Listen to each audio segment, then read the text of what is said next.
రాష్ట్రంలోని చాలా భూముల్ని 22A జాబితాలో చేర్చడము, ఆ తర్వాత ఆ భూ వివాదాలు పరిష్కారం కాకుండా ప్రజలు అల్లకొల్లోలం పడితే మీకు క్లియర్ టైటిల్స్ ఇస్తామని చెప్పేసేసి భూ వివాదాలు పరిష్కరిస్తామని చెప్పి ఈ యొక్క ల్యాండ్ టైటిల్ యాక్ట్ని 2023 అక్టోబర్ 31న ప్రకటించడం జరిగింది. ఈ ల్యాండ్ టైటిల్ యాక్ట్లో ఆంధ్రప్రదేశ్లోని ప్రతి ఒక్క వ్యక్తికి తెలుసు ఈ ల్యాండ్ టైటిల్ యాక్ట్ ఏ విధంగా వాళ్ళ యొక్క స్వేచ్ఛను హరిస్తూ వాళ్ళ ఆస్తులను ఆక్రమించుకోవడానికి ఈ యొక్క ల్యాండ్ టైటిల్ యాక్ట్ తీసుకొచ్చినారనేది. దీని ప్రకారము ఏవైనా భూమి యొక్క సమస్యలు తలెత్తితే భూ అప్పిలేటుకు పోవాల్సి ఉంటుంది అని ఈ ల్యాండ్ టైటిల్ యాక్ట్లో చేర్చి ఈ ట్రిబ్యునల్ పరిష్కారాలన్నీ ఈ ట్రిబ్యునల్ అప్పిలేట్లోకి పోయే విధంగా తయారు చేశారు. దీంట్లో ఈ యొక్క అప్పిలేట్ ట్రిబ్యునల్లో ఉండాల్సిన అధికారులు నీతి ఆయోగ్ చెప్పిన ప్రకారము నిపుణులు, బాధ్యతాయుతమైన అధికారులు, అలాగనే న్యాయ అధికారులు ఉండాలని చెప్పేసి ఈ అప్పిలేట్ ట్రిబ్యునల్లో నియమించాలని నీతి ఆయోగ్ చెప్తే వైకాపా పార్టీ ఏం చేసింది, ఎనీ పర్సన్ అనే పాయింట్ని చేర్చి నీతి ఆయోగ్ని కంప్లీట్గా పక్కన పెట్టేసి ఈ యొక్క ట్రిబ్యునల్లో కంప్లీట్గా వాళ్ళ యొక్క కార్యకర్తల్ని పెట్టుకునే విధంగా ఒక పెద్ద ఆలోచన చేసి ప్రజల ఆస్తులను హరించడానికి, ప్రజల ఆస్తులను కొల్లగొట్టడానికి 2023లో పెద్ద ప్రణాళికను రచించింది. దీంట్లో ప్రకారము ఈ యొక్క ల్యాండ్ టైటిల్ యాక్ట్ ప్రకారము ఏవైనా భూ సమస్యలు వస్తే స్థానిక కోర్టులకు పోయే పరిస్థితి లేకుండా చేసి, ఏదైనా కోర్టులకు పోవాలంటే హైకోర్టు పోయే విధంగా ఈ యొక్క చట్టాన్ని తయారు చేసి ఈ యొక్క రిజిస్ట్రేషన్ ఆఫీసుల చేతిలో రెవెన్యూ వ్యవస్థను మొత్తం ఇరికించేసి రెవెన్యూ వ్యవస్థను నాశనం చేయాలనే ఒక దురుద్దేశంతో ఈ యొక్క ల్యాండ్ టైటిల్ యాక్ట్ను తీసుకురావడం జరిగింది. రిజిస్ట్రేషన్లు చేశాక ఒరిజినల్ డాక్యుమెంట్స్ ఇవ్వరు, దాని బదులు డూప్లికేట్స్, జిరాక్స్ కాపీలు ఇస్తాము, మీ యొక్క ఆస్తులన్నీ మా దగ్గర భద్రపరుచుకుంటాము అని చెప్పి ఒక ప్రైవేట్ వ్యవస్థకి, ప్రైవేట్ వ్యక్తులకి, ఒక కంపెనీకి ఈ యొక్క మన ఆస్తుల డాక్యుమెంట్స్ అని ఇస్తామని చెప్పి ఈ యొక్క చట్టంలో చేర్చింది. అసలు మా ఆస్తులు మీ దగ్గర ఎందుకు ఉండాలి? పేపర్లు మా ఆస్తులు మా పెద్దలు మా తాతలు ఇచ్చారు. ఈ యొక్క భూప్రపంచంలో పుట్టినప్పటి నుంచి ఇప్పటి వరకు ఎవరి ఆస్తులకు సంబంధించిన పేపర్లు వాళ్ళ దగ్గరే ఉంటాయి. కొత్తగా వైకాపా పార్టీ ఈ యొక్క ఆస్తులన్నింటినీ మా దగ్గర పెట్టుకుంటాము అని చెప్పి వాళ్ళకి ఎప్పుడు కావాలంటే అప్పుడు ఏ ల్యాండ్ మీద కన్ను పెడితే ఆ ల్యాండ్ కాజేయడానికి ఒక పెద్ద ఎత్తున ప్రణాళిక రచించి ఈ యొక్క ల్యాండ్ టైటిల్ యాక్ట్ని మన మీద రుద్దాలనుకుంది. ప్రజలందరూ 2024 ఎలక్షన్లో వీళ్ళ యొక్క దురుద్దేశాలను కనుక్కున్నారు. 2019లో చేసిన తప్పుల్ని వాళ్ళు వాటిని సరి చేసుకొని ఈరోజు 2024లో ఒక భారీ మెజారిటీని తెలుగుదేశం పార్టీకి, కూటమి ప్రభుత్వానికి ఇచ్చి వాళ్ళని కాపాడుకున్నారు ప్రజలు. ఈరోజు చూస్తే వైకాపా పార్టీ చేసింది ఇంకోటి ఏంటంటే, సర్వే రాళ్ళని చెప్పేసేసి ఒక వాళ్ళ నాయకుడి బొమ్మ వేసుకొని ఆ బొమ్మని పాతి దానికి గాను 650 కోట్లు ప్రజాధనాన్ని దుర్వినియోగం చేసింది. మా ల్యాండ్లలో దిష్టి బొమ్మలు పెట్టుకోవాలంటే మేము పెట్టుకుంటాం. ప్రభుత్వ ఖర్చుతో పెట్టుకోవాల్సిన అవసరము ఈ యొక్క ఆంధ్రప్రదేశ్లోని ఏ ఒక్క రైతుకు కానీ, ఏ ఒక్క భూమి యజమానికి కానీ అక్కర్లేదు. ఈరోజు 650 కోట్లు డబ్బును దుర్వినియోగం చేసుకొని ఆయన బొమ్మను వేసుకొని ఆ బొమ్మ రాళ్ళనంతా మా ఆస్తుల్లో పాతుకున్నాడు. ఏమన్నా నువ్విచ్చావా మాకు ఆస్తులు? లేకపోతే నీ పార్టీ ఇచ్చిందా ఆస్తులు? మా పెద్దలు, మా తాతలు, మా వాళ్ళు, మేము వంశపారంగా వచ్చిన మా ఆస్తుల్లో నీ బొమ్మ ఎందుకు? దిష్టి బొమ్మలు పెట్టినట్టు మీ బొమ్మలు పెట్టుకొనేసి ప్రజాధనం దుర్వినియోగం చేశారు. ఈరోజు పట్టాదారు పాస్ పుస్తకాల్లో ఆయన బొమ్మ వేసుకుంటాడు, మళ్ళా నవ్వుకుంటా మాట్లాడతారు. ఏమి ఈ బొమ్మ ఉంటే ఇందులో ఏమి మార్పు వచ్చింది? మార్పు 100కు 100 పట్టాదారు పాస్ పుస్తకాల్లో వచ్చింది. పట్టాదారు పాస్ పుస్తకాల్లో మేము ఈ భారతదేశము గౌరవించే రాజముద్రతో వచ్చింది మాకు పట్టాదారు పాస్ పుస్తకము. నీ బొమ్మ కావాలంటే నీ పార్టీ కార్యకర్తలకు అందరికీ టాటో వేసుకో, వాళ్ళ మోకాల మీదనో, ఈపుల మీదనో, చేతుల మీదనో.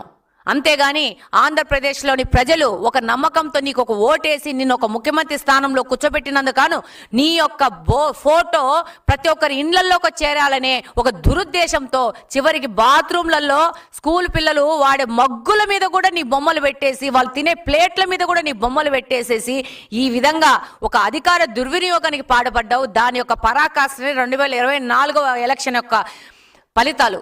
ఈ రోజు గమనిస్తే ఈ యొక్క పట్టాదారు పాస్ పుస్తకాల కోసం ఆయన బొమ్మలు వేసుకోవడానికి 20 కోట్లు దుర్వినియోగం చేసినారు. ఆయన చేసిన దుర్వినియోగాలు 20 కోట్లు చాలా తక్కువ.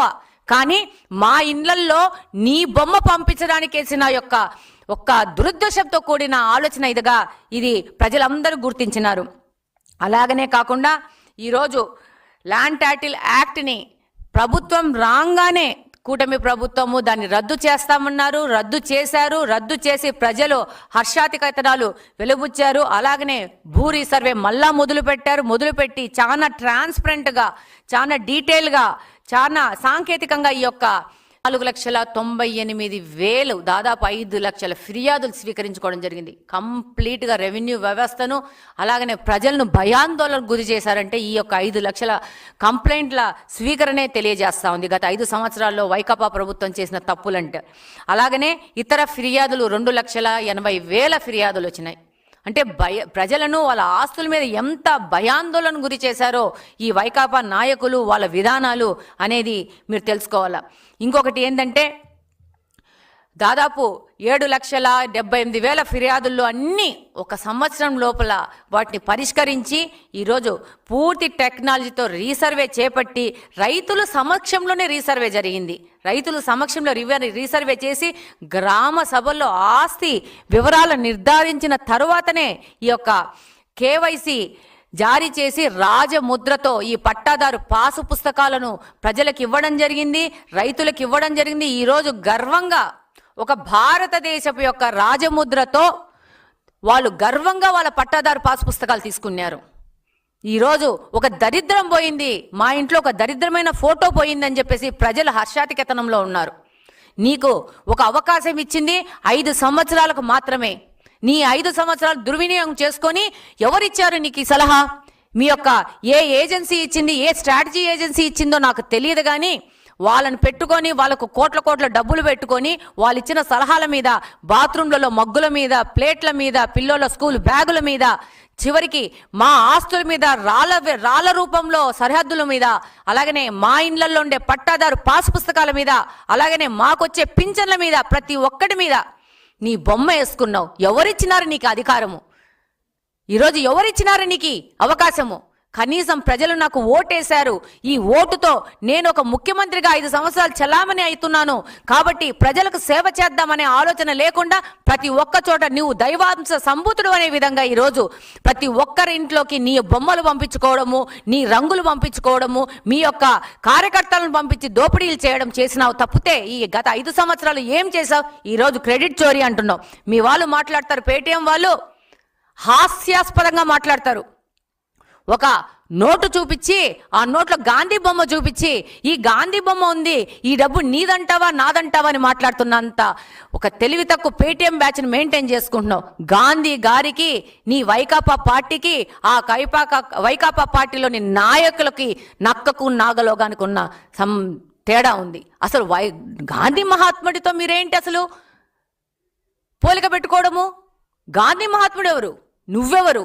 నువ్వు లక్షల కోట్లు దోచుకున్న ఒక పార్టీ పెట్టుకొని ఒక పొలిటికల్ బుస్కుల్లో లక్షల కోట్లు దోచుకున్న దుర్మార్గుడివి, ప్రజల సొమ్ము దోచుకున్న దుర్మార్గుడివి, ఒక అవినీతి పరుడివి. అవినీతి పార్టీ మీది. గాంధీ మహాత్ముడితోనా మీరు పోటీ పడేది? గాంధీ మహాత్ముడితోనా మిమ్మల్ని పోల్చుకుండేది? అసలు మనకి ఏదైనా మాట్లాడేటప్పుడు సిగ్గు పడతాము, సిగ్గు అనేది ఉండదా మనకు? ఈరోజు ప్రజలందరూ చాలా సంతోషంగా ఉన్నారు. వారు పట్టాదారు పాస్ పుస్తకాలు తీసుకొని దాని ముందున్న రాజముద్ర తీసుకొని రాజసంగా ఇది మా పట్టాదారు పాస్ పుస్తకం అని చెప్పి అందరు తెలియజేసుకుంటా ఉన్నారు. ఈరోజు మీరు ముఖ్యంగా గమనిస్తే ఈరోజు ఏందో క్రెడిట్ చోరీ జరిగింది అంటున్నారు. 2020 జూలై 2వ తేదీ జీవో నెంబర్ 164లో, అలాగనే అదే ఏడాది 17వ తారీఖున జారీ చేసిన జీవో నెంబర్ 350 పూర్తిగా పరిశీలిస్తే రీసర్వే క్రెడిట్ టోటల్ తెలుగుదేశం పార్టీదే. 2018వ సంవత్సరంలో ఒక పైలట్ ప్రాజెక్ట్ లాగా తెలుగుదేశం పార్టీ భూ రీసర్వే అనేది స్టార్ట్ చేసింది. దాని కంటిన్యూయేషన్ మాత్రమే మీరు చేశారు, వైకాపా పార్టీ చేసింది. అలాగనే CORS నెట్వర్క్ ద్వారా రీసర్వే చేపట్టాలని చెప్పి ఇచ్చిన పరిపాలన అనుమతులు కానీ, టెక్నికల్ ఆర్డర్లు కానీ